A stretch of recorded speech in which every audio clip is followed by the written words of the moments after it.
So my favorite smartwatch on the market just got what I'm calling perfected. That kind of encompasses this whole review is the Apple Watch Series 2 feels like the first generation Apple Watch perfected. Since, you know, there's a second generation now, I can start talking crap about the first generation. Stuff I don't like to highlight when there's not a better alternative. So what are some of those crappy things about the first gen that have been fixed with this? Well, to me, the most obvious one is processing power. Of course, when you're running a lot of apps and navigating through a bunch of stuff on the first gen Apple Watch, you were losing some frames. But I mean, what do you expect? This thing is like the eighth the size of your phone, and yet has to have a lot of the same components, battery, processor, even RAM and storage. It has all that, just in a much more compact space, so you can understand why something that small might be slow. However, now with Series 2, you're getting 60 frames a second no matter what you're doing. So the added dedicated GPU I'm really noticing in my day-to-day use, especially when I'm navigating through apps. I want to check different watch faces. I want to check my activity, my texts, my email. All of that is not dropping any frames like it used to. Before, I didn't even notice it was dropping frames just because I just thought that was how the watch was. Now, I don't know how you benchmark frames on a smartwatch, but I'll just guesstimate that the frame rate on the first gen Apple Watch was most of the time around 30 to 40 frames a second, which is fine, you know, but it doesn't match your iPad and iPhone all the time. It's not getting that high-end performance. Where on this thing, no matter what it is doing, when I first booted it up and it had a ton of apps installing on it, since it was doing its auto install feature and getting all those Apple Watch apps, those third-party ones installed on there, I was still doing other stuff while it was installing those, and it could maintain the 60 frames a second. Very, very impressive. And something not a lot of people are talking about are these dang nits. That's a lot of nits, as we've been hearing. I, like a lot of you out there, was like, what?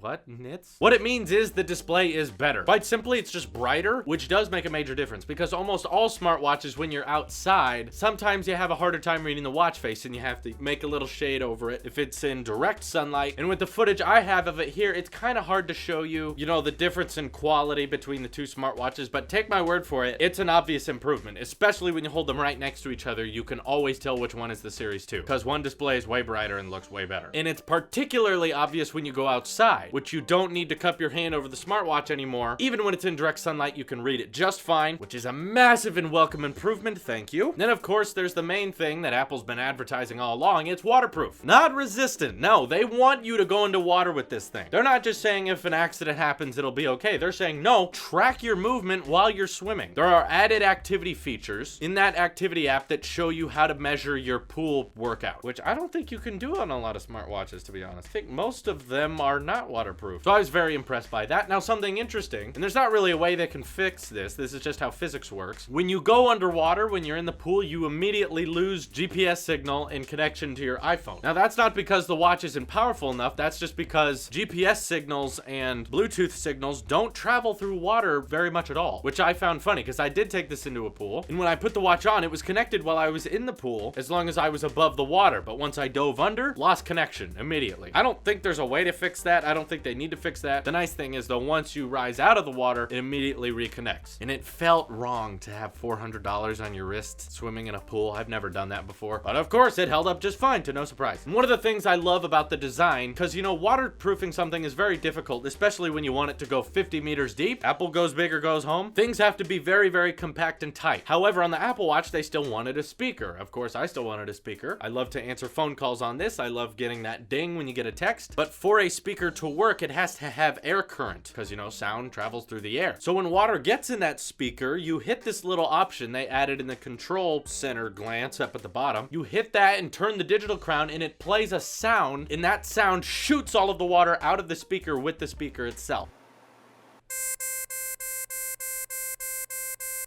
That's really genius. I've never seen that done before. I think that's awesome. I wish the iPhone would do that. Although iPhone 7 is super, super waterproof. Just watch any test on it. So I thought that was a real genius feature that they added to make sure this thing could really never, ever be killed by water damage. Because, you know, Apple typically undercuts the water resistant rating they get. Because, you know, the iPhone 7, if you're watching the tests on it, is getting like IP68 levels of tests. Water cannot kill it. And yet they tell everyone it's IP67. Really, it's not. It's more than that. So when they say this thing's waterproof, waterproof, I bet it could go further than 50 meters down. Maybe 100 meters down. Who knows? How do we test that? So yeah, I like wearing it in the shower. That's kind of nice in case you need to keep up on things no matter the place. And it was great to be able to add activity to my rings while swimming, which I didn't do before. I know the first generation Apple Watch was fairly waterproof for the fact that no one online was really able to kill it with water, but I'm gonna wait for Apple to give me permission to do those kinds of things. I don't want to be that guy who said, well, I saw a video and it did it and now mine's not doing it. I didn't want to be that guy. I'm gonna trust the developer as the Apple sheep, and I'm gonna say, if you say it can do that, I'll do it. But if some other person online says it can, I'm not listening to them. Plus, what if someone does that video and then 2 days after they film that video, then the product starts seeing some side effects? You wouldn't know about that because they didn't include it in their video. So there's things like that that I like to incorporate. Now, of course, with that dual core, you are getting much faster performance, so apps are loading faster. I went ahead and timed the boot up times on the two watches, and keep in mind their processors are very, very minimal. Battery power is very, very minimal, so they can't boot up as fast as your computer or as fast as your phone. So yeah, you got that spec bump, which helps. Bottom line though, is the Series 2 worthy of an upgrade, or should you go with the Series 1, which now has a dual core processor but no dedicated GPU or built-in GPS? I don't really care much about the built-in GPS just because I always have my phone with me. I don't run with the gym shorts like people were complaining about. Here's what I have to say about deciding which Apple Watch to get. If you had the money for the first one, if you make enough to where that's not a huge dent on your salary, then I think you'll be able to afford this one, which is the same price if you're getting the 42mm watch. If you're getting the 38 one, it's a little bit more, but like 20 bucks more, it doesn't really matter. Most people get the 42 anyway. If you could afford that first generation one back when that came out, then you probably can still afford this one, and it is a noticeable better improvement. You're gonna notice it on a day-to-day basis, and no, it's not a huge design change. You probably won't get a bunch of people saying, is that the Apple Watch Series 2? They'll say it's the Apple Watch. They just won't know the difference between Series 1 and 2. But what you're doing is basically a giant spec upgrade, as well as the added waterproof and GPS stuff, which is really helpful for most people. Now, if your financial situation has changed and $400 is quite a bit of a chunk out of your salary, then probably not. Of course, this is up to you. This is about priorities. Do you want the watch to be the best the watch can be, or you just need it to work? You don't really need it to be 60 frames a second all the time. You don't really need built-in GPS. A lot of you are probably in a place where you don't swim very often, and then it doesn't make sense to get something waterproof. You live in Croatia. Is it very cold? I don't know, actually. I don't know much about Croatia. Tell me about it, Vito. So personally, I think if it's not that big of a dent on your salary, yeah, go ahead and buy it. Sell your old one, maybe. Also, you could get a different watch band this time and have more diversity with your watch bands, because this uses the same watch bands as the first generation, which is really nice. Thank you, Apple, for not changing it on us. They're gonna change it eventually, but not this time. We can accept it now. And please don't be angry that there's no cell data for the Apple Watch. There's no built-in cellular. Why do you guys want to take the watch without your phone everywhere and just say, no, this is my iPhone now? Hey, it doesn't have a headphone jack.